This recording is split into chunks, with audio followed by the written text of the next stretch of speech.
Bismillahirrahmanirrahim. Assalamualaikum warahmatullahi wabarakatuh.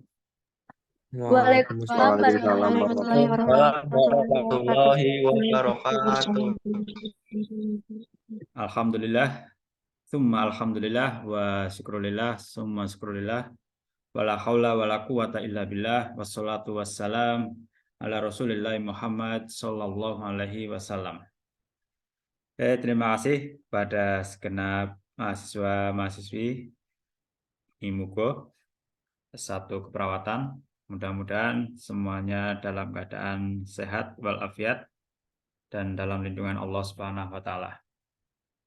Sebelumnya mari kita mulai pembelajaran kita pada malam hari ini dengan melafadzkan basmalah. Bismillahirrahmanirrahim. Bismillahirrahmanirrahim. Pada malam hari ini kita akan sama-sama mendalami atau belajar tentang salah satu ibadah mahdoh, yaitu ibadah haji. Yang tentunya setiap ibadah selain memiliki pengaruh vertikal, juga sesungguhnya kalau kita dalami lebih jauh, dampak horizontalnya juga sangat terasa jika kita melakukan sesuai dengan tuntunan dan penuh kekhusyuan serta keikhlasan. Sebelumnya, ini ada presentasi dari mahasiswa, Nji. Iya, Pak.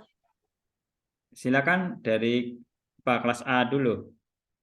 Perwakilan atau seluruh kelas presentasi? Seluruh kelas dari kelas A sampai kelas C. Oke. Silakan kepada kelas A yang bertugas untuk menyampaikan hasil diskusinya ya terkait ibadah haji dan makna spiritual dalam kehidupan sehari-hari.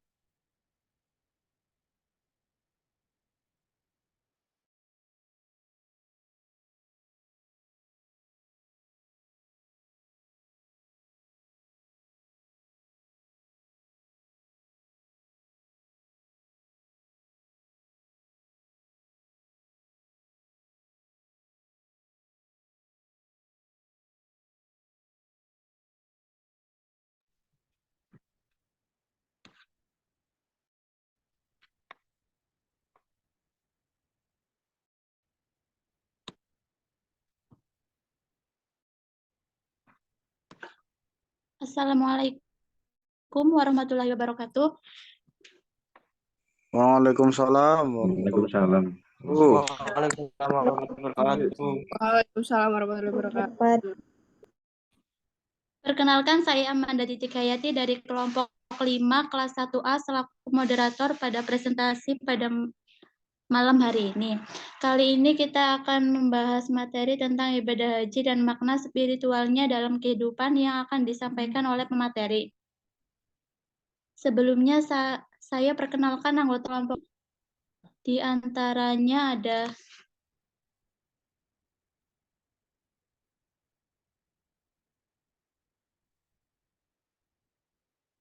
Amanda Titik Hayati, saya sendiri, Ahmad Halim Mahfud, Anis Rosmita Nugrahaini,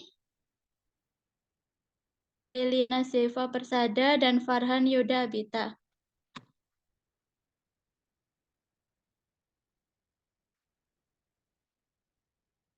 Oke, selanjutnya langsung saja ke materi. Untuk pemateri pertama dipersilakan.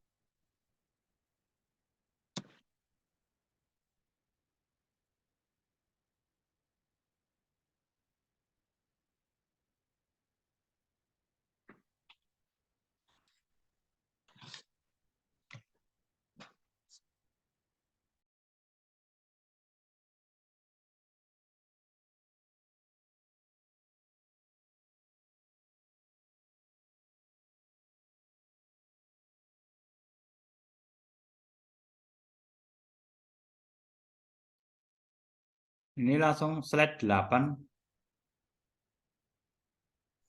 Bentar, Pak. Mohon maaf, Bapak, ada sedikit kendala mungkin. Jadi. sinyalnya, Pak.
Hakikat haji. Ibadah haji pada dasarnya adalah suatu tindakan mujahadah atau upaya jiwa yang sungguh-sungguh untuk memperoleh kesadaran musyahadah atau penyaksian, yakni proses kegigihan seorang hamba mengunjungi Baitullah sebagai sarana bertemu atau liga dengan Tuhan.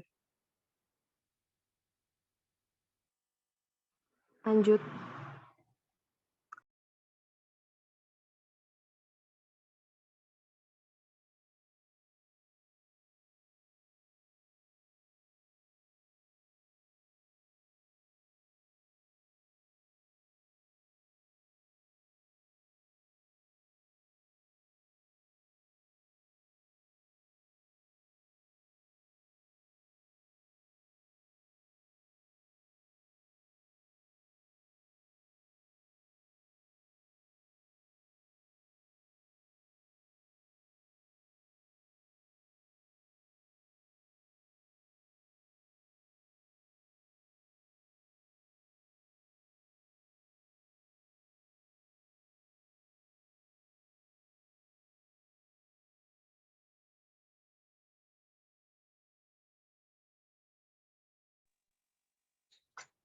Haji mabrur.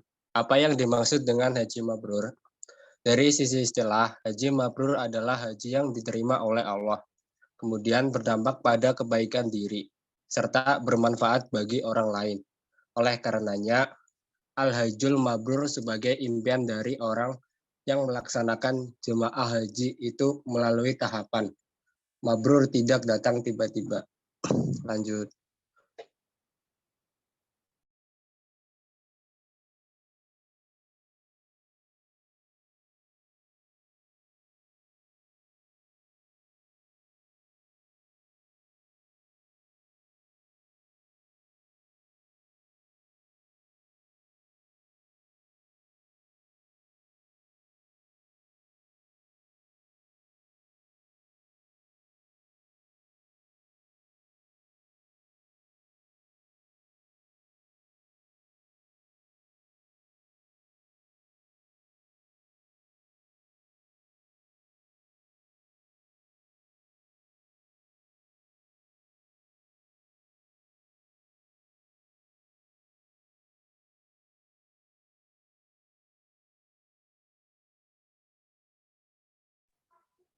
Kriteria haji mabrur. 1. Menebarkan kebaikan. Haji yang mabrur adalah seorang yang mampu menebarkan kedamaian kepada orang sekitar.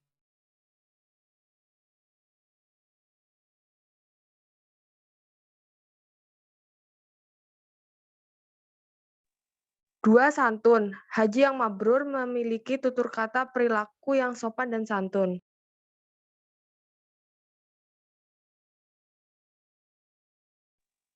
3. Peduli sosial. Haji yang mabrur adalah seorang yang memiliki kepedulian sosial yang tinggi untuk sekitarnya. 4. Menghindari maksiat. Haji-haji yang mabrur adalah seorang haji yang dapat menghindarkan dirinya dari perbuatan keji dan maksiat. baik dalam pikiran, perkataan, maupun perbuatan.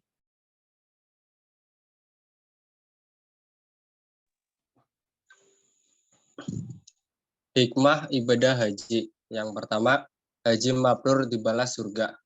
Dan haji mabrur tidak ada balasan yang pantas baginya selain surga. Hadis riwayat Bukhari dan Muslim. Yang kedua, menjawab panggilan Allah.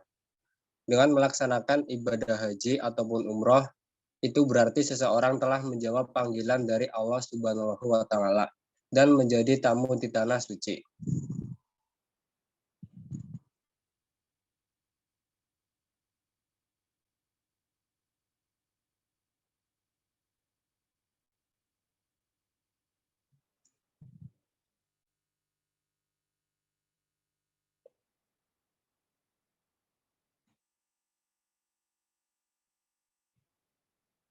Lanjut.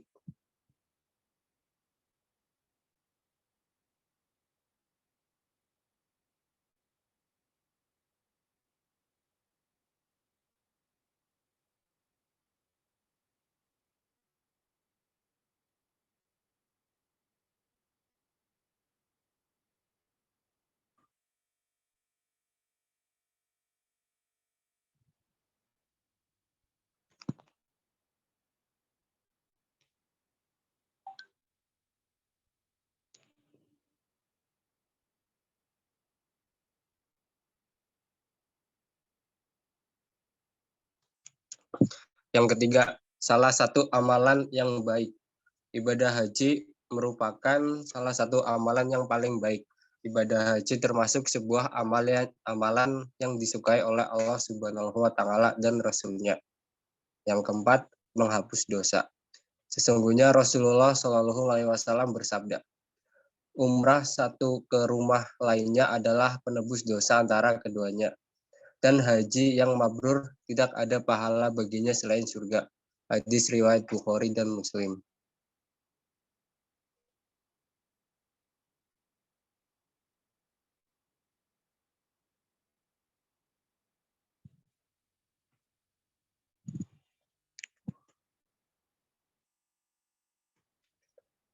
Nilai spiritual haji bagi kehidupan sosial. Hikmah yang diperoleh dari ibadah dan sebutkan makna spiritual bagi kehidupan sosial dari ibadah membentuk pribadi yang tidak syirik, mempertebal iman dan ketakwaan, menghindari dari kemaksiatan.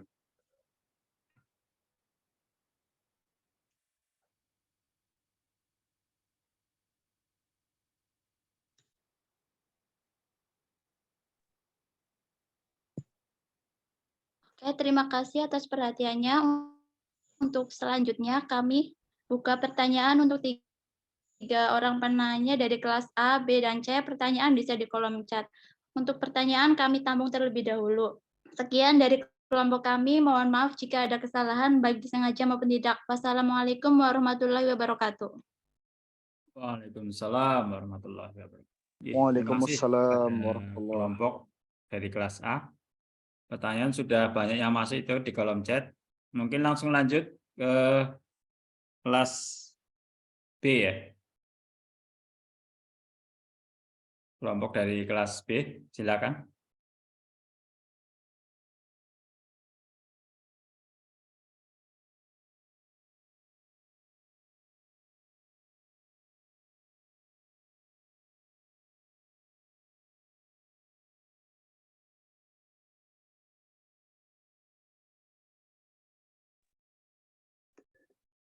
Assalamualaikum warahmatullahi wabarakatuh. Perkenalkan, kami dari kelompok 5B dari kelas 1B akan mempresentasikan mengenai ibadah haji dan makna spiritualnya dalam kehidupan.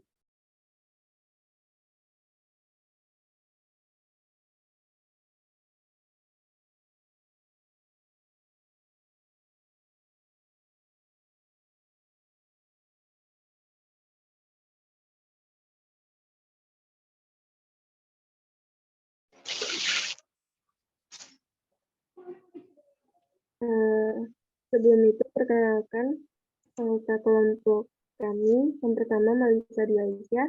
Yang kedua, Maudi Funisela Putri. Yang ketiga, Manuel Valentina, yang keempat Malinia Haura, dan yang terakhir Melanie Fauzi Azam.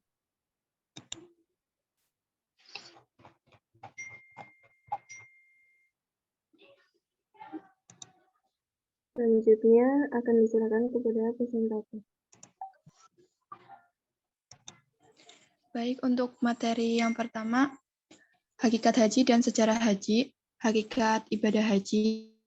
Hakikat ibadah haji pada dasarnya adalah suatu tindak mujahadah atau upaya jiwa yang sungguh-sungguh untuk memperoleh kesadaran musyahadah atau penyaksian, yakni proses kegigihan seorang hamba mengunjungi Baitullah sebagai sarana bertemu atau liqa dengan Tuhan. Sejarah haji. Sejarah haji dalam Islam bermula dari ribuan tahun yang lalu, pada masa Nabi Ibrahim alaihissalam atau pada tahun 1861 sampai 1686 sebelum Masehi. Ketika itu Nabi Ibrahim dan anaknya Ismail adalah yang pertama kali melakukan ibadah haji pada tanggal 8 Zulhijjah setelah keduanya membangun ulang Ka'bah yang sebelumnya rusak. Semenjak itulah kaum muslimin melaksanakan ritual haji untuk berziarah ke Ka'bah setiap tahun. Ini mengikuti risalah Nabi Ibrahim dan anaknya Ismail dan risalah para nabi dan rasul setelah keduanya. Ritual haji ini berlangsung terus seperti pelaksanaan yang pernah dilakukan oleh Nabi Ibrahim dan Ismail. Selanjutnya akan dilanjutkan oleh rekan saya.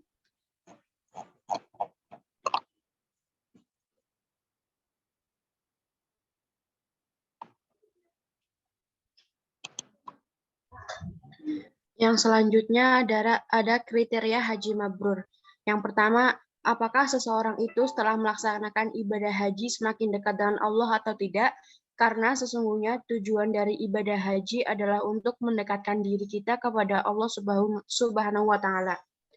Yang kedua, seseorang dikatakan sebagai haji mabrur apabila ia senantiasa menjaga akhlakul karimah serta berperilaku mulia. Yang ketiga, senantiasa berkorban untuk Allah, untuk Islam, karena pelaksanaan ibadah haji itu sendiri merupakan ibadah yang penuh dengan pengorbanan, baik harta, tenaga, waktu, dan bahkan jiwanya. Yang keempat, hatinya selalu bergerak mengingat kepada Allah Subhanahu wa Ta'ala. Selanjutnya akan disampaikan oleh rekan saya.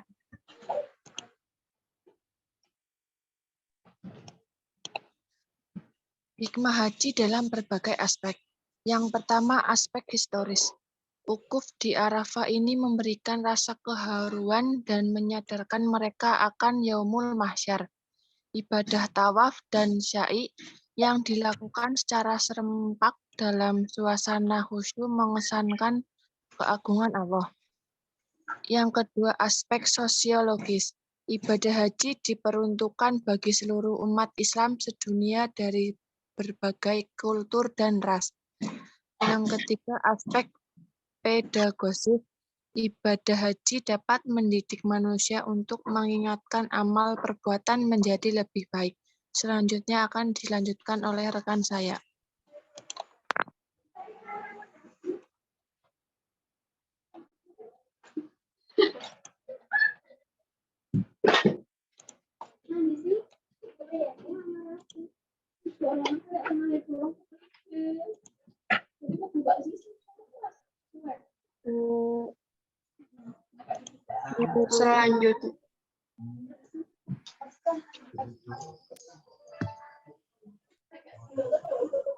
Selanjutnya yaitu aspek ekonomis. Ibadah haji merupakan ibadah maliyah karena untuk melaksanakan ibadah haji dibutuhkan biaya yang cukup besar. Selanjutnya ada aspek keagamaan. Yang pertama, 1. Menghapus dosa kecil dan menyucikan jiwa orang yang melakukannya. Yang kedua, mendorong seseorang untuk menegaskan kembali pengakuannya atas keesaan Allah. Yang ketiga, mendorong seseorang memperkuat keyakinan tentang adanya neraca keadilan Allah dalam kehidupan dunia ini. Yang keempat, mengantar seseorang menjadi hamba yang selalu mensyukuri nikmat Allah.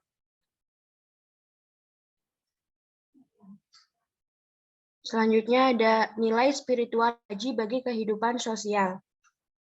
Makna sosial. Haji tidak hanya menghubungkan manusia dengan agama atau Allah Subhanahu wa Ta'ala saja, melainkan juga manusia dengan manusia lainnya. Oleh karena itu, haji memiliki dua garis penghubung kemanusiaan antara lain, satu garis vertikal, yaitu ibadah haji dipandang secara normatif, yakni hubungannya manusia dengan Tuhannya. Yang kedua, garis horizontal. Ibadah haji dipandang dari sisi sosial, manusia sebagai makhluk sosial di dunia ini, yaitu hubungan di antara manusia umumnya dan dengan umat Islam khususnya.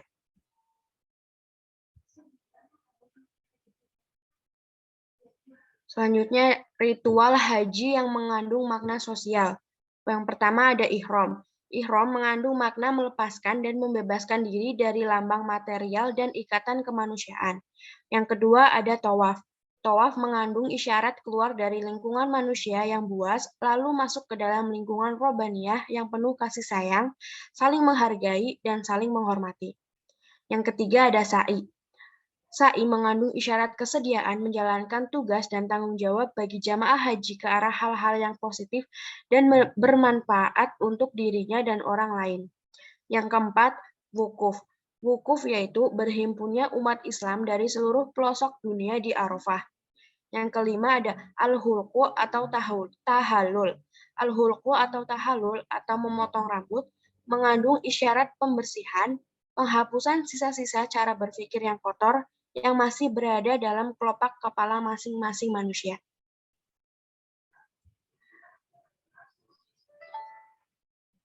Selanjutnya saya serahkan kembali kepada moderator.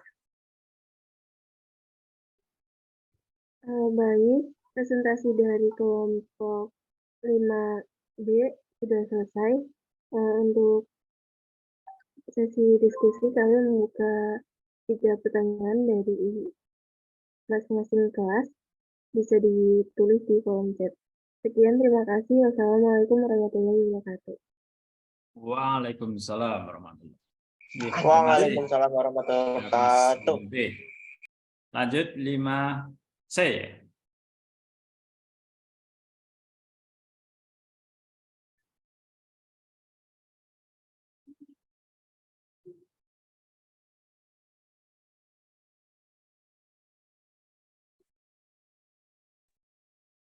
Assalamualaikum warahmatullahi wabarakatuh. Selamat malam, saya ucapkan untuk Bapak Adi Hamid Fuadi selaku dosen pengampu mata kuliah ibadah muamalah dan teman-teman yang hadir.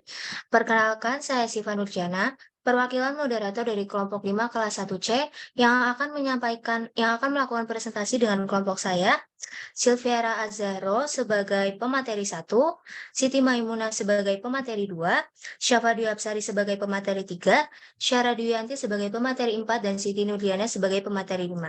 Tema presentasi kami adalah ibadah haji dan makna spiritual dalam kehidupan. Selanjutnya saya persilakan bagi pemateri 1 untuk membacakan materinya. Pengertian haji. Menurut bahasa berasal dari kata al-hajj yang berarti menyengaja. Menurut istilah syariat Islam, haji artinya menyengaja mengunjungi Ka'bah di Mekah untuk melakukan beberapa rangkaian amal ibadah menurut rukun dan syarat-syarat yang telah ditentukan oleh syara. Hakikat haji.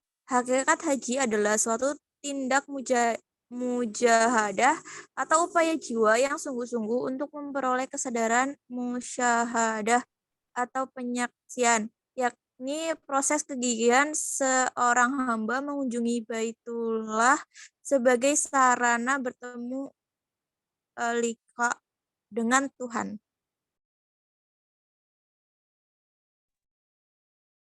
Bagaimana sejarah haji? Sejarah haji merupakan ibadah haji pertama kali diperintahkan oleh Allah kepada Nabi Ibrahim.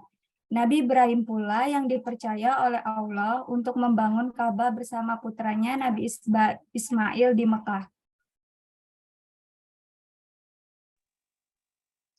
Kriteria haji mabrur.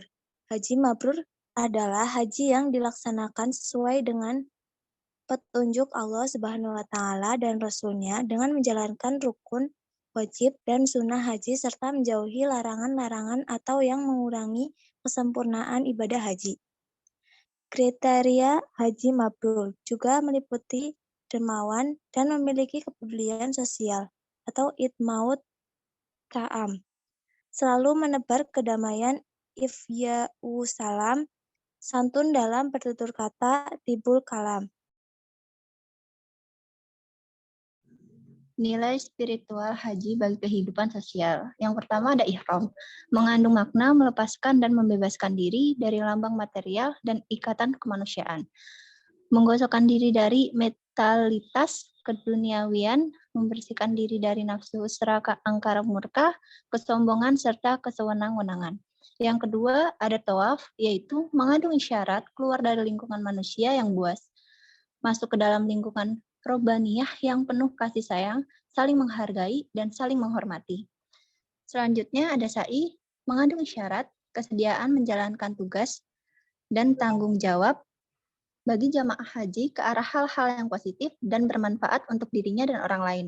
Selanjutnya ada wukuf, yaitu berhimpunnya umat Islam dari seluruh pelosok dunia di Arafah dengan mengenakan pakaian sederhana yang melambangkan kesucian, persatuan, dan kesetaraan. Mereka menghidupkan kembali peristiwa-peristiwa besar keagamaan. Selanjutnya ada hulku atau tohalul atau memotong rambut, mengandung isyarat pembersihan, penghapusan sisa cara berpikir yang kotor yang masih berada dalam kelopak kepala masing-masing manusia. Tohalul berarti mengajarkan kepada umat manusia yang telah menjalankan ibadah haji agar bisa memiliki dan mengorbitkan pikiran yang baik dan positif.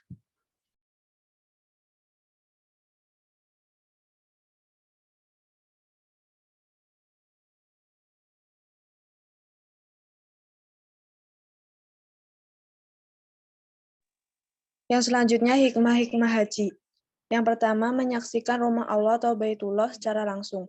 Ibadah haji menjadi cara bagi seorang muslim untuk dapat singgah ke Baitullah atau Ka'bah yang terdapat di dalam Masjidil Haram. Hikmah haji ini dapat mengajarkan jamaah untuk lebih menghayati nilai keimanan, keikhlasan, ketakwaan, dan menghargai perjuangan Rasulullah SAW beserta sahabatnya dalam menyebarkan ajaran Islam. Kemudian meneladani ketakwaan Nabi Ibrahim alaihissalam.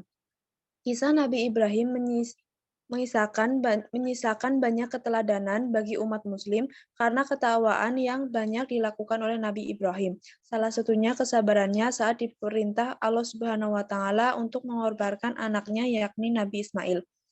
Kemudian yang ketiga, sebagai pengingat umat muslim untuk bersatu.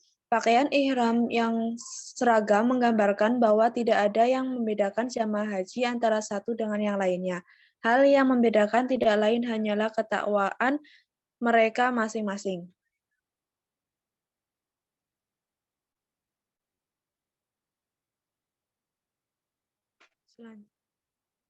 Haji adalah penyempurna ibadah.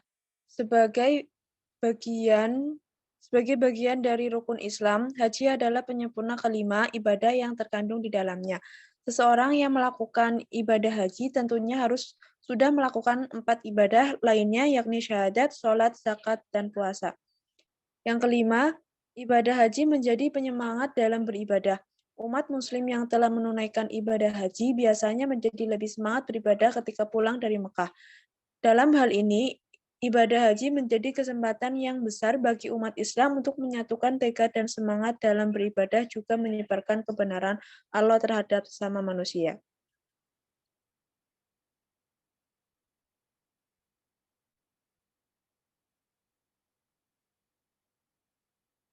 Baik, selesai sudah presentasi dari kelompok 5. Selanjutnya, kelompok kami akan membuka sesi diskusi untuk 3 pertanyaan. Dan pertanyaannya akan ditampung dulu, setelah itu akan diberikan jawabannya. Terima kasih. Wassalamualaikum warahmatullahi wabarakatuh. Waalaikumsalam warahmatullahi wabarakatuh. Terima kasih pada kelompok 5C. Selanjutnya untuk 5A merespon pertanyaan yang sudah masuk. Silakan dari kelas A ya, kelompok 5 kelas A. Baik, di sini saya Amanda Titik Hayati sebagai perwakilan dari kelompok 5 kelas 1A akan menjawab pertanyaan dari 3 penanya. Yang pertama ada Tia Dwi Lestari Putri dari kelas 1A. Apa hukum orang yang berhaji dengan uang haram seperti uang hasil korupsi? Jawabannya yaitu karena sesuai dengan ketentuan hadis tersebut, baik kelompok Hanabila maupun jumhur fuqaha sepakat bahwa ibadah haji dengan uang haram tidak diterima dan tidak berpahala, bahkan mendatangkan dosa. Selanjutnya pertanyaan kedua dari Muhammad Toha kelas 1B. Bagaimana hukum memakai masker dan kacamata saat ihram? Jawabannya, secara garis besar, hukumnya boleh apabila ada hajat, seperti banyak debu, tetapi wajib baginya membayar fidyah atau denda, sebagaimana dijelaskan dalam kitab Syarhu al-Yaqut an-Nafis. Seorang wanita diperbolehkan memakai kacamata saat ihram. Imam Syafi'i menekankan permasalahan ini dan mewajibkan fidyah ketika perempuan menutupi wajahnya karena khawatir fitnah. Tetapi baginya boleh mengikuti pendapat Imam Ahmad bin Hambali yang tidak mewajibkan membayar fidyah. Apakah sudah jelas? Jawabannya untuk Muhammad Toha.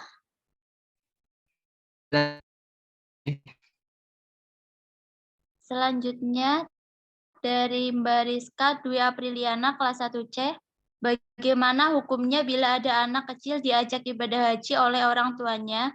Jawabannya menurut Imam Nawawi berkata, dalam hadis ini terdapat hujah bagi Imam Syafi'i, Malik, Ahmad, dan jumhur atau mayoritas ulama bahwa haji anak kecil sah dapat mendapat pahala.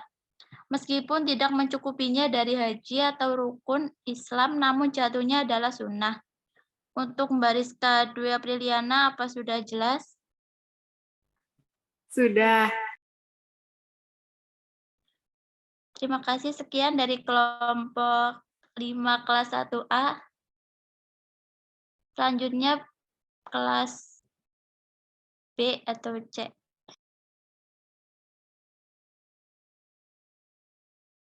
Terima kasih untuk responnya dari kelas A, kelompok 5. Selanjutnya dari kelompok 5B.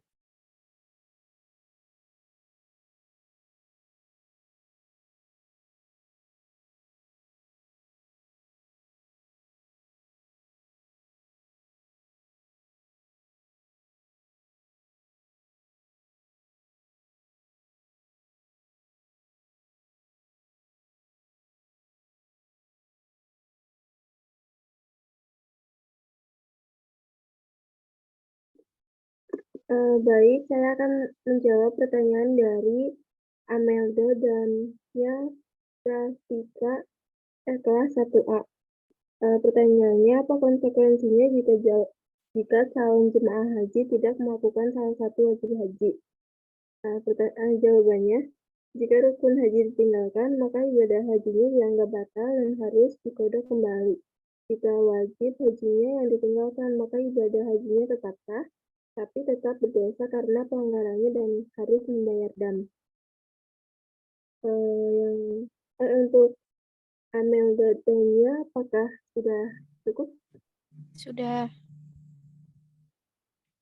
Yang kedua, pertanyaan dari Nia Oktaningsi dari kelas 1B. Mengapa jamaah haji laki-laki tidak boleh memakai pakaian yang berjahit?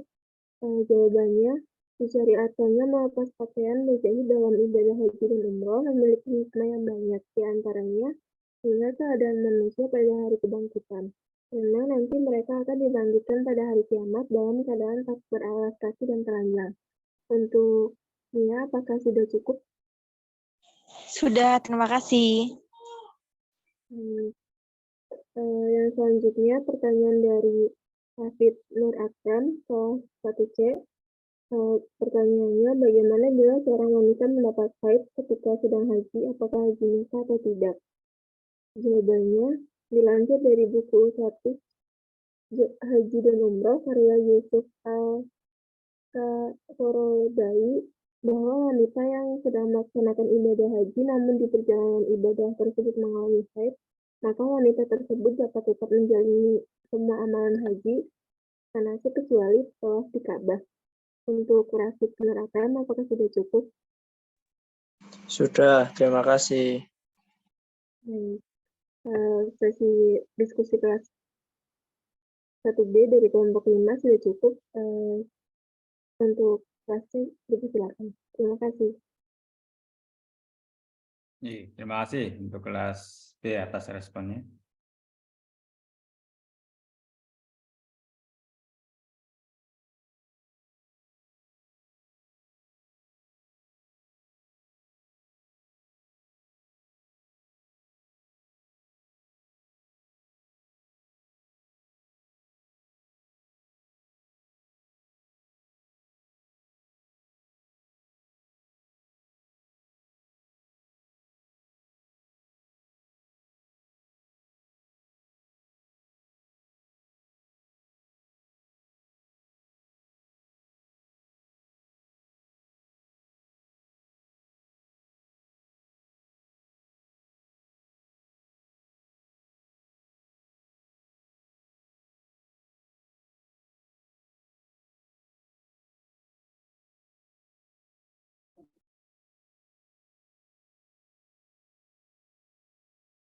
Baik, saya akan menjawab pertanyaan Yulia Uswatun 1C. Bagaimana tinjauan Islam menghajikan orang yang telah meninggal dunia? Jawabannya itu menghajikan orang yang telah meninggal hukumnya mubah alias boleh. Dasar hukumnya adalah sebuah hadis riwayat Ibnu Abbas yang mengatakan bahwa seorang perempuan bernama Juhaina datang menghadap Nabi berkata, sesungguhnya ibu saya bernazar untuk melaksanakan ibadah haji. Bagaimana Mbak Yulia? Apakah cukup? Cukup, terima kasih.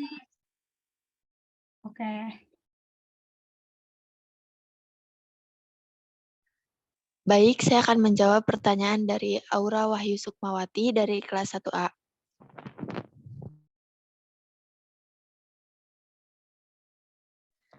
Mengapa kain ihram yang digunakan oleh para jamaah haji tidak boleh dijahit? Mengingat keadaan manusia pada hari kebangkitan karena nanti mereka akan dibangkitkan pada hari kiamat dalam keadaan tak beralas kaki dan telanjang. Bagaimana Mbak Aura? Ya, udah jelas. Baik, saya akan menjawab pertanyaan dari Nadia Agustina, kelas 1B. Bolehkah orang yang melaksanakan haji tetapi biayanya hasil dari pinjaman? Hal ini perlu diketahui oleh setiap umat Islam karena berhubungan dengan sah atau tidaknya ibadah haji yang dikerjakan. Menurut Yusuf Al-Qaradawi, menunaikan ibadah haji ketika masih memiliki hutang, maka hukumnya haji tersebut tidaklah diperbolehkan. Bagaimana Mbak Nadia?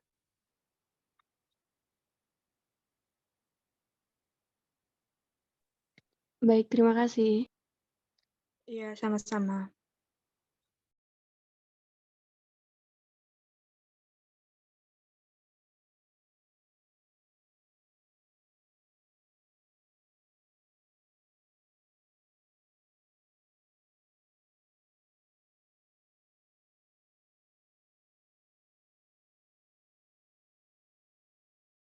Dari kelas 1C sudah semua, nggih? Sudah, Bapak. Oh, nggih.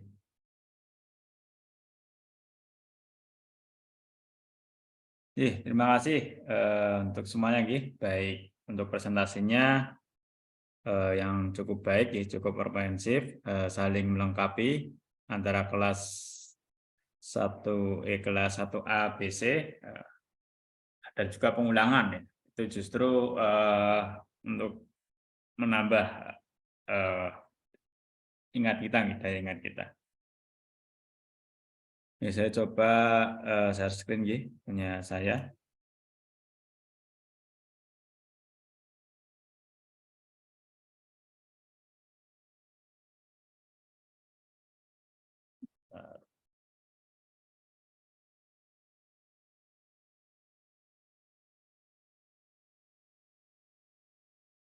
beberapa hal. Tadi ada pertanyaan menarik ya. Pertama terkait pendapat Syekh Yusuf Qaradawi tentang peminjaman untuk biaya ibadah haji.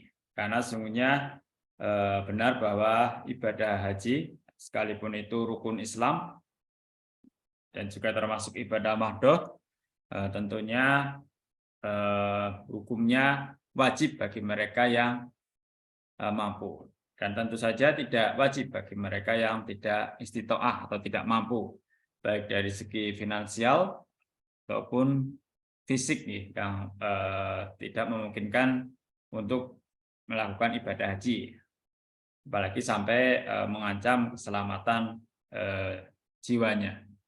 Ya, terkait pinjaman tadi tentu menjadi pembahasan yang menarik ya, terkait misalnya apa bedanya dengan talangan haji ya misalnya. Boleh enggak kita belum punya uang tunai tapi kita meminta talangan dari misalnya lembaga keuangan syariah atau bank syariah untuk dapat agar beribadah haji. Ya tentunya nanti dari pihak bank syariah atau lembaga keuangan syariah yang akan menilai kemampuan angsuran kita ya. Tentunya jika pihak lembaga keuangan syariah memandang kita memiliki kemampuan tersebut, maka boleh kita berangkat ibadah haji dengan menggunakan dana talangan. Artinya kita setiap bulan mengangsur. Tentu yang dilakukan lembaga keuangan syariah ini adalah tentu menghitung agar jangan sampai kebutuhan yang lain juga terganggu seperti itu. Saya kira beberapa hal coba kita berdalam lagi. Pertama coba kita melihat apa perbedaan haji dan umroh. Secara umum, secara sederhana ada 3 perbedaan antara haji dan umroh. Yang pertama adalah dari perbedaan waktu. Umroh waktunya fleksibel, kapan saja bisa dilakukan. Tapi untuk haji tentu sudah ditentukan waktunya, yaitu bulan Zulhijjah, dan puncaknya yaitu hari Arafah tanggal 9 Zulhijjah dengan melakukan wukuf Arafah. Dan kemudian diakhiri 10 Zulhijjah dengan melakukan ibadah kurban. Kemudian perbedaan yang kedua adalah dari sisi rukun. Ibadah umroh lebih sederhana ya. Rukunnya hanya 4. Ihram, tawaf, sa'i, dan tahallul. Sedangkan haji ya, tentu rukunnya lebih panjang. Dan ya umroh ya tidak sampai selama ya. Waktunya tidak sampai selama seperti haji. Karena dalam haji ya selain ihram, tawaf, sa'i, dan tahallul juga ada wukuf di Arafah pada tanggal 9 Zulhijjah. Kemudian ada mabit atau bermalam di Musdalifah, mabit di Mina, menetap atau bermalam di Mina, dan pada tanggal 11, 12, 13 Zulhijjah melakukan jumroh, melempar batu. Kemudian perbedaan yang ketiga adalah dari sisi hukum ya. Umroh sunnah muakkadah. Bahkan Nabi sebelum melakukan haji sudah melakukan umroh, karena memang saat itu secara politik Nabi tidak diizinkan untuk berziarah yang lama di Mekah. Sedangkan haji, hukum asalnya adalah wajib. Ya. Hukum asalnya wajib bagi muslim yang mampu, yang istitoah. Dari segala aspek, tadi ya, selain finansial juga aspek fisik. Tapi dalam Islam, hukum itu menjadi bisa ya, bukan berubah, tapi ada penyesuaian. Ya. Seperti haji tadi, ya, menjadi wajib bagi yang mampu. Kemudian tadi juga ada pertanyaan bagaimana yang sebenarnya sudah mampu tapi dia tidak mengerjakan ibadah haji. Tentunya karena ini salah satu rukun Islam, dia mampu, maka tentunya Islam atau keislamannya belum sampai pada taraf kafah. Ini juga ketika kita berbicara hukum, kaidah hukum, seperti nikah misalnya. Nikah bisa menjadi wajib, bisa menjadi sunnah, dan bahkan bisa menjadi haram ketika dianggap belum waktunya, belum mampu, dan lain sebagainya. Silakan kalau ada pertanyaan bisa raise hand ya. Kemudian hukum disyariatkannya haji ya ada dalam Quran surah Al-Baqarah 208 ya. Udhulu fi silmi kafah. Masuklah kamu ke dalam Islam secara kafah, secara sempurna. Tentunya salah satunya dengan mencoba sekuat tenaga untuk menjalankan arkanul Islam, 5 arkanul Islam. Untuk itulah tentu kita jika ingin bisa melaksanakan arkanul Islam secara kafah, ya salah satu modal ekonomi juga harus kita upayakan. Dan sebenarnya itu bukan halangan utama, karena beberapa pengalaman saya ketika haji, ternyata tidak sedikit menemui mereka yang profesinya tukang becak, pedagang kaki lima, ternyata bisa menunaikan ibadah haji dengan kesungguhan, menabung, akhirnya terkumpul dan berangkat. Ini tentu kembali kepada niat kita, seberapa kuat kita ingin Islam kita itu kafah, sempurna dengan arkanul Islam tadi. Tapi tentu saja kita harus memperhatikan aspek yang lain. Kemudian juga hukum haji menurut Tarjih Muhammadiyah tercantum dalam bukunya ini, buku HPT ya, Himpunan Putusan Tarjih Muhammadiyah. Haji adalah salah satu arkanul Islam, rukun Islam yang diwajibkan bagi yang mampu atau istitoah, sebagaimana perintah Allah dalam Al-Imran 97. Ya, 97. Walillah alam nas hijjul bait man istato'a ilaihi sabila. Istato'a ya. Dan bagi Allah lah atas manusia haji ke Baitullah bagi yang mampu. Ini ada dalam Al-Imran 97. Juga ada dalam Al-Hajj ayat 27 sampai 28. Wa'adin finnas bil haji, dan berserulah kepada manusia untuk mengerjakan haji. Tadi juga ada pertanyaan menarik, kenapa haji diwajibkan bagi mereka yang mampu. Ibadah haji merupakan salah satu ibadah yang memerlukan banyak hal ya, memerlukan banyak pengorbanan yang lebih dibanding ibadah-ibadah yang lain, baik sholat, puasa maupun zakat. Tentu ini ada hikmahnya ya. Tadi sudah banyak disampaikan apa hikmah diwajibkannya ibadah haji. Sebenarnya ini seperti kita sedang berziarah ke Baitullah agar kita belajar sejarah tentang wahyu Islam ya, yang dimulai sesungguhnya dari Adam sampai Nabi Muhammad SAW. Tentu dimulai haji ini secara spesifik dimulai dari Nabi Ibrahim alaihissalam, Nabi Ismail, dan Nabi Muhammad SAW ya. Tadi sudah banyak disampaikan. Kemudian bagaimana menggapai haji mabrur? Mabrur dari aspek bahasa memang ada yang mengartikan diterima ya. Haji mabrur artinya haji yang diterima, haji yang memenuhi syarat rukun niat yang baik, yang lurus. Kemudian makna mabrur lain juga terkait dengan albir, artinya mabrur, albiru manitako, itu semakna ya dengan kebaikan. Artinya mabrur albir, kebaikan yang melampaui, ya, bukan hanya sekedar kebaikan yang biasa. Artinya apa?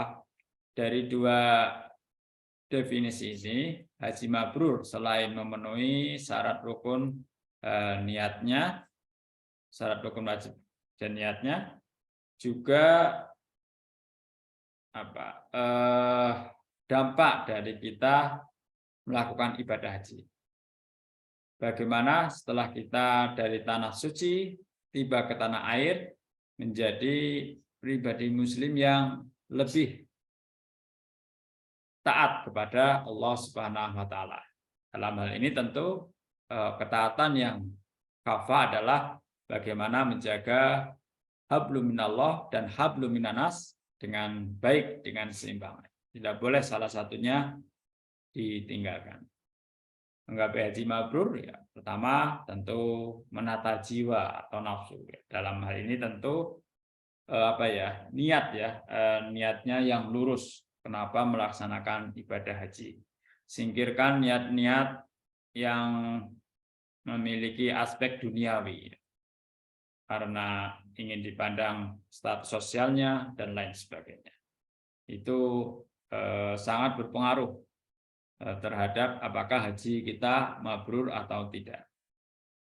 Jadi haji mabrur tidak hanya ditentukan saat kita di tanah suci, tapi juga ditentukan saat kita sudah di tanah air. Kemudian bagi para al-hajj disarankan untuk melakukan muhasabah atau mawas diri. Tadi ini juga sangat terkait, ya. Luruskan niat kita melakukan muhasabah, karena ini ibadah yang memerlukan pengorbanan yang besar dan bahkan tidak sedikit yang akhirnya tidak bisa kembali ke tanah air. Tentu harus sudah mempersiapkan segala sesuatunya. Termasuk mungkin ada kemungkinan jika kita memberikan wasiat, ya, itu lebih baik ketika kita mungkin saat ibadah haji dipanggil oleh Allah Subhanahu wa taala. Sama tadi memberikan niat, kemudian hanya mencari ridho Allah, ya, mengharap ridho Allah. Kemudian ini juga bagian dari ungkapan bersyukur. Ibadah sesungguhnya ungkapan bersyukur. Ini pernah dialami Nabi Muhammad SAW ketika beliau dilihat oleh sahabatnya begitu gemar beribadah.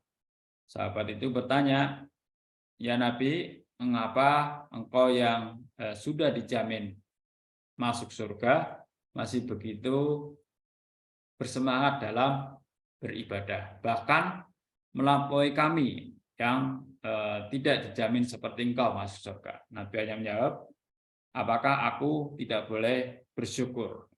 Jadi salah satu cara Nabi bersyukur adalah selain aspek hablum minanas juga meningkatkan hablum minallah, ya, meningkatkan ibadah kita, ya baik dari sisi kualitas maupun sisi kuantitasnya.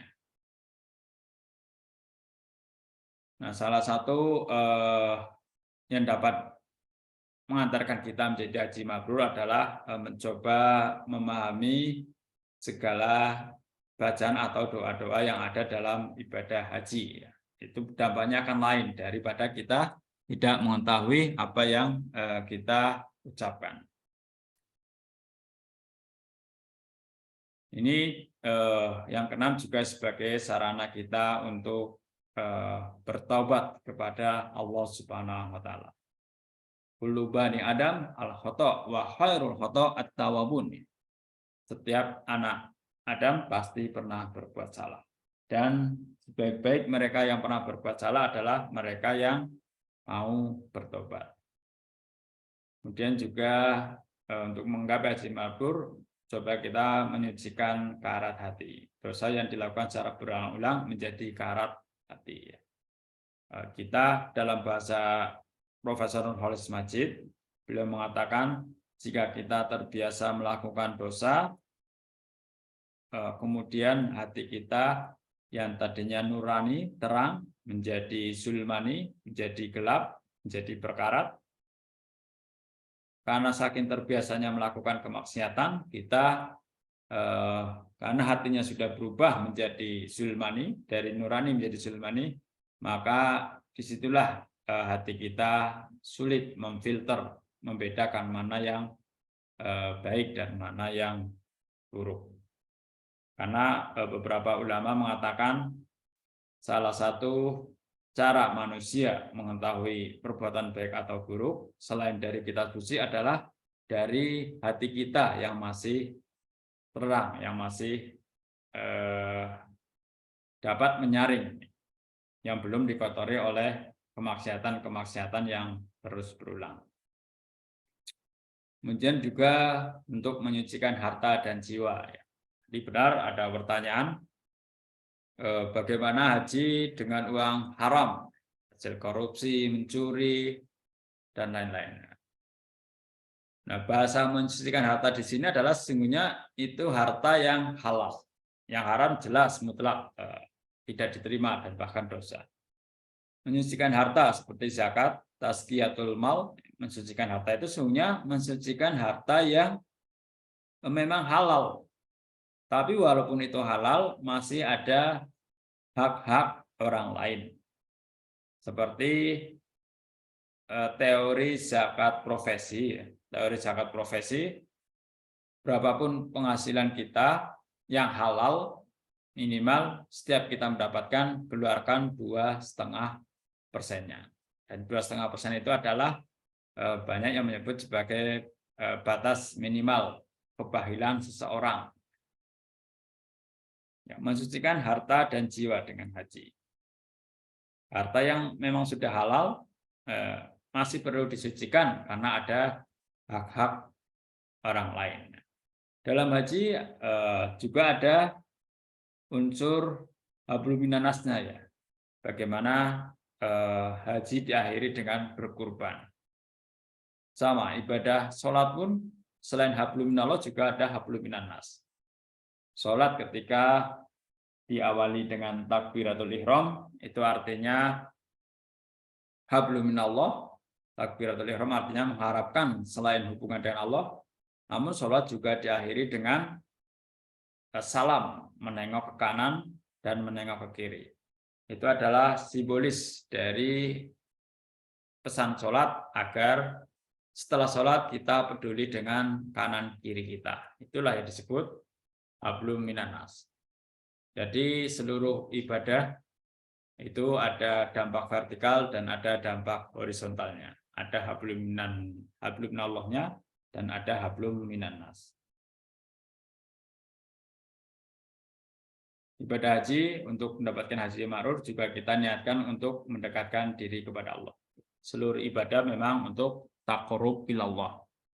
Kalau kita giat beribadah tetapi kita kok tidak semakin dekat dengan Allah, sesungguhnya ada yang tidak beres dengan ibadah kita.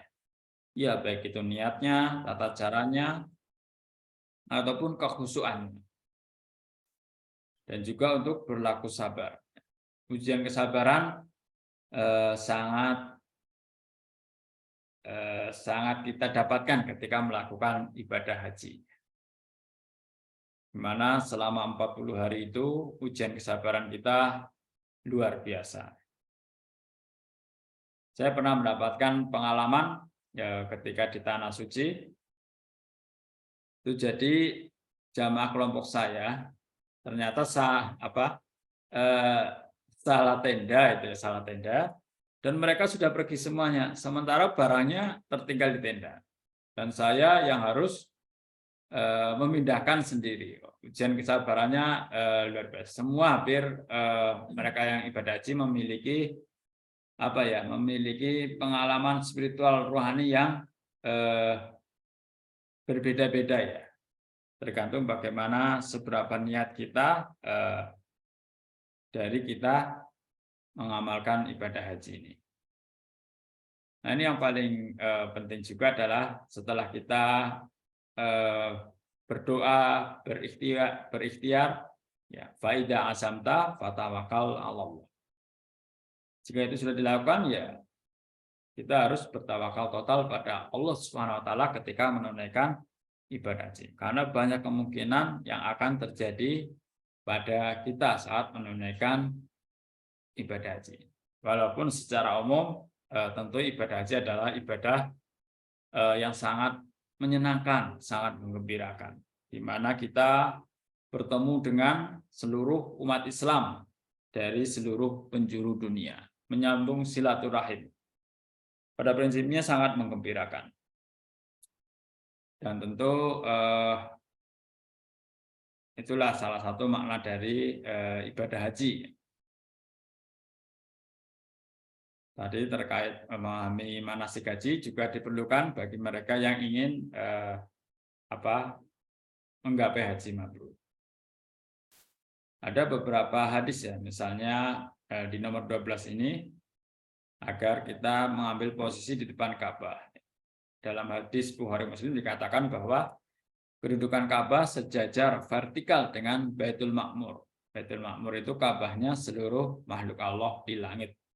Keagungan Baitul Ma'mur sama dengan keagungan Ka'bah di bumi. Baitul Ma'mur setiap hari 70.000 malaikat sholat di dalamnya. Kemudian juga yang ke-13, jangan lupa mengoptimalkan sholat, zikir, dan berdoa di Masjidil Haram.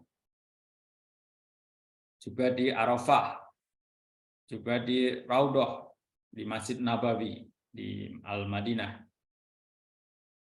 Dan janganlah segera bepergian kecuali ke 3 masjid, yaitu Masjidil Haram, masjidku ini maksudnya Masjid Nabawi, dan Masjidil Aqsa. Diminta berziarah. Tapi ini bukan bagian dari syarat sahnya haji ya. Ini gambar Al-Haram ya, yang lama, tapi ini yang baru tentu bangunannya sekarang sudah jauh lebih megah, dan hampir setiap beberapa waktu diperluas. Jadi Masjidil Haram itu dari waktu-waktu selalu diperluas. Bahkan karena situasi ekonomi di Arab Saudi ya, ketika salah satu sumber kayaannya minyak yang tentu tidak akan lama lagi habis, maka salah satu devisa atau pendapatan yang akan dioptimalkan adalah dari banyaknya menampung ibadah haji. Itu di luar umroh ya, yang setiap pekan tentu ada yang hadir dari segala penjuru dunia. Yang kanan adalah Masjid Nabawi. Di situ ada makam Nabi Muhammad SAW. Kita doakan yang hadir pada malam hari ini mudah-mudahan dapat menunaikan ibadah haji. Amin. Kemudian Masjidil Aqsa dan makam Nabi, ya ini di Masjid Nabawi. Ada Masjid Kuba, ya, nanti kita banyak berziarah, makam Baqi. Ya. Tentunya karena waktu yang cukup panjang, sebenarnya banyak waktu luang bagi kita ketika menunaikan ibadah haji, melakukan ziarah ke tempat-tempat yang bersejarah. Ada Masjid Qiblatain, Masjid 2 kiblat, di mana ini adalah awal perubahan kiblat yang tadinya menghadap Masjidil Aqsa, kemudian pada 2 rakaat pertama Nabi menghadap Masjidil Aqsa, pada rakaat kedua, 2 rakaat terakhir menghadap Masjidil Haram. Ini ada Jabal Uhud ya, di mana terjadi perang Uhud. Khandak ya, ini juga peristiwa bersejarah pembuatan parit dalam perang Khandak sebagai salah satu strategi yang dilakukan oleh Nabi dan sahabatnya dalam menghadapi musuh. Ya. Nah, kemudian ciri-ciri haji mabrur ya. Tadi kita gambarkan ada 2 dimensi ya, dimensi vertikal dan dimensi horizontal. Ya. Dimensi vertikal tentu meningkat imannya. Dalam hal ini yaitu tentu memperbaiki ibadahnya, ya. Baik kualitasnya maupun kuantitasnya. Ya, kualitasnya ya dari niatnya, syarat rukunya, dan juga dari kekhusyuannya. Kemudian dari aspek kuantitasnya adalah jumlahnya ya, misalnya sholat wajib yang setiap hari 17 rakaat, kenapa tidak kita sempurnakan menjadi setiap hari arba'in atau 40 rakaat? Jangan hanya 17 rakaat, dilengkapi dengan sholat qiyamul lail, sholat duha, dan sholat sunnah-sunnah lainnya yang sebenarnya lebih dari 40. Tapi jika kita dapat merutinkan, ya tentu akan insya Allah akan memiliki dampak yang berbeda. Kemudian juga mencintai perkara-perkara yang dicintai Allah, kemudian juga semakin taat kepada Allah, dan istiqomah dalam beribadah. Ya, ini yang tidak mudah menjaga keistiqomahan. Ini ada sebuah teori dari Pak Dr. Agus Sukaca untuk bisa istiqomah dan menjadikan itu sebagai kebiasaan, ya, sebagai habit.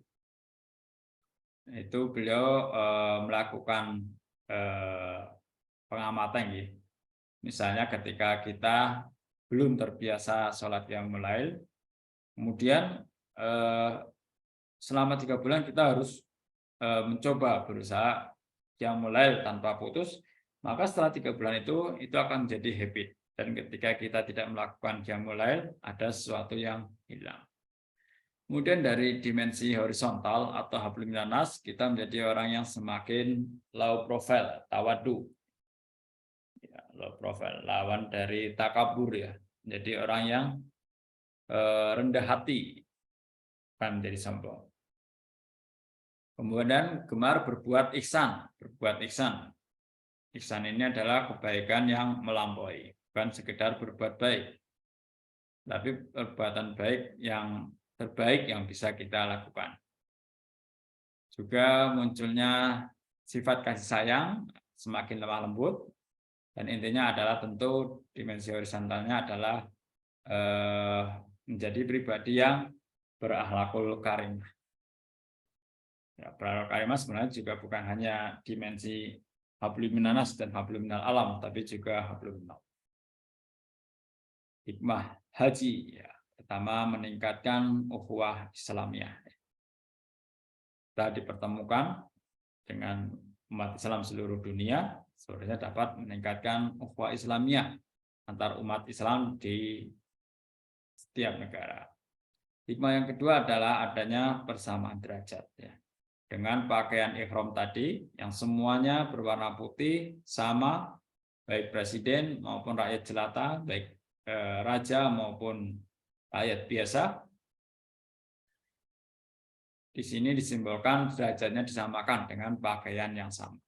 Yang membedakan tentu adalah pakaian takwanya yang ada dalam hati.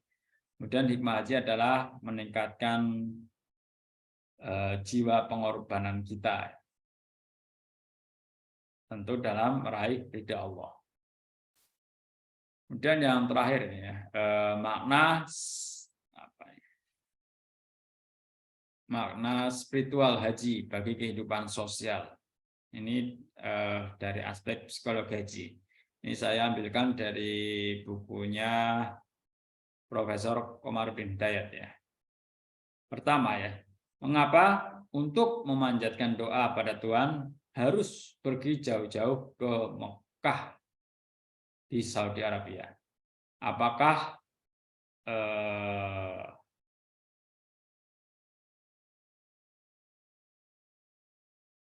tidak cukup hanya berdoa? Ya, selain sebagai arkan berdoa dari mana saja, ya. Tentu selain sebagai arkanul Islam, bahwa untuk memanjatkan doa pada Tuhan sungguhnya tidak membutuhkan ongkos seperti ibadah haji. Namun ini adalah hal lain, ya, hal lain yang lebih dari sekedar berdoa. Prinsip tentu Allah Maha mendengar. Dari manapun kita berdoa, ya Allah Maha mendengar. Ibadah haji sebenarnya juga kita sedang berdoa, sama dengan ibadah yang lain. Kemudian yang kedua, secara psikologis, kenapa kita diminta menanggalkan pakaian kita sehari-hari dan diganti dengan pakaian ihram? Tadi, agar kita melepaskan ego duniawi. Mungkin kita selama ini, misalnya bagi seorang pejabat, merasa status sosialnya lebih tinggi dari mereka rakyat jelata. Dengan ini kita memang diminta untuk menanggalkan jabatan-jabatan itu karena kita di hadapan Allah sama, yang membedakan hanya takwa kita. Kemudian apa ibroh yang bisa kita petik dalam ritual tawaf? Dalam buku ini dikatakan bahwa ritual tawaf itu diumpamakan seperti uluran tangan Tuhan dari batu Hajar Aswad. Kita menyambut panggilan Allah. Namun ini adalah makna spiritual ya, bukan makna lahiriah. Kemudian apa yang kita dapatkan dengan melakukan wukuf di Padang Arafah? Wukuf di Padang Arafah. Nah, ini wukuf di Padang Arafah adalah yang dikatakan sebagai puncak dari ibadah haji. Arafah, dari kata mengetahui. Tentunya dari wukuf di Padang Arafah, kita semakin mengetahui jati diri kita sebagai hamba Allah. Itu sesungguhnya hikmah kita melakukan wukuf Arafah. Wukuf di Padang Arafah, agar kita semakin mengetahui jati diri kita sebagai hamba Allah. Kemudian apa saja pesan sosial yang ada dalam ibadah haji? Tentu banyak ya. Selain menebarkan tadi ukhuwah, persaudaraan, juga ada semangat berbagi dengan ibadah kurban. Saya kira itu dari saya. Apakah ada pertanyaan atau sanggahan? Boleh. Mungkin nggak setuju dengan apa yang saya sampaikan. Kalau belum ada, ya kita akhiri sampai di sini. Dan jangan lupa untuk absensi dihitung. Saya sudah set maksimal jam 10. Baru nanti saya setelah jam 10 saya cek untuk kemudian saya input di simak. Saya kira demikian. Terima kasih atas kehadirannya segenap mahasiswa dan juga atas presentasi serta responnya. Mudah-mudahan dengan kita lebih mengenal makna spiritual dari ibadah haji ini semakin memberikan semangat kepada kita. Ya, pertama tentu bagaimana kita berusaha semaksimal mungkin agar bisa berangkat ke tanah suci. Ya, tentu itu semua impian semua muslim. Ini saya kira demikian. Mari kita tutup dengan baca hamdalah. Alhamdulillahirabbil alamin. Jazakumullah khairan katsiran. Assalamualaikum warahmatullahi wabarakatuh. Waalaikumsalam warahmatullahi wabarakatuh. Terima kasih Bapak. Terima kasih, Pak. Terima kasih. Makasih, Pak. Sami-sami. Nih saya izin end meeting ya. Baik, Pak.